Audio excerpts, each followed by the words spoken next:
After a second round of peace talks on Thursday, representatives from the Russian and Ukrainian governments agreed on the need to establish humanitarian corridors for civilians fleeing the war and for the delivery of food and medicine.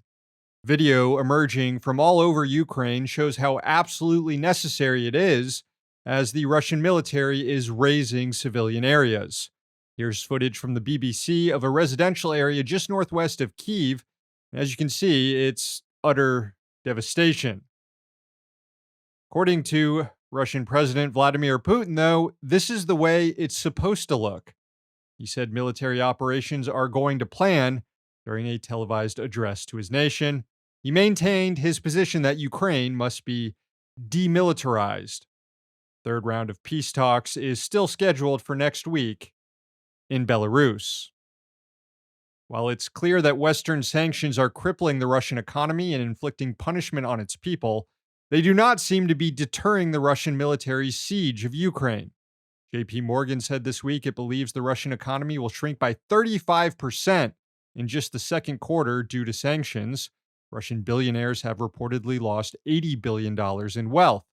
And yet the Kremlin's war-making continues. After speaking with Putin over the phone on Thursday, French President Emmanuel Macron said he feared the worst is yet to come. And if last night's assault on a nuclear power plant in southern Ukraine is any indication, Macron is correct. There was fierce fighting and shelling around the Zaporizhzhia nuclear power plant, the largest in Europe. At one point, a fire broke out in a building near the reactors. There was never any real threat to the reactors themselves, which are contained in impenetrable buildings. But still, just the act of assaulting a nuclear power plant is considered a war crime under the Geneva Conventions. Each day, the situation continues to deteriorate, and loudmouth senators in the U.S. are trying to further provoke the Kremlin. Let's hope Vladimir Putin wasn't doom-scrolling Twitter last night, because he would have likely seen a tweet from sitting United States Senator Lindsey Graham calling for his assassination. Graham claimed that that's the only way this war ends. It was a tweet so bad that even Senator Ted Cruz was like, "Holy shit, shut up, Lindsey." You don't have to hand it to Ted Cruz, though. A quick update on the fundamentalist Texas government. Court in the state has blocked Governor Greg Abbott's goons from investigating transgender children and their families.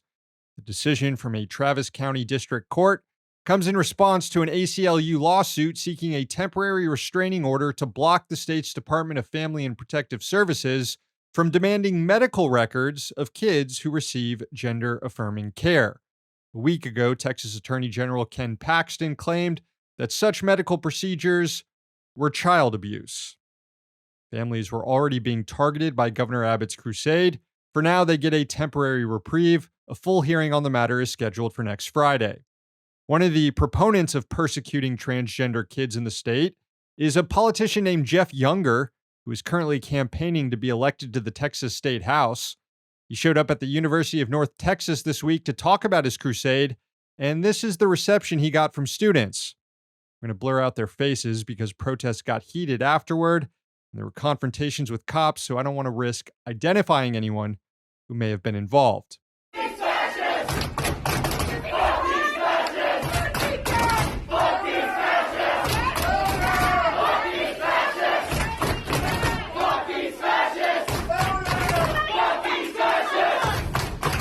Well said. Love to see it.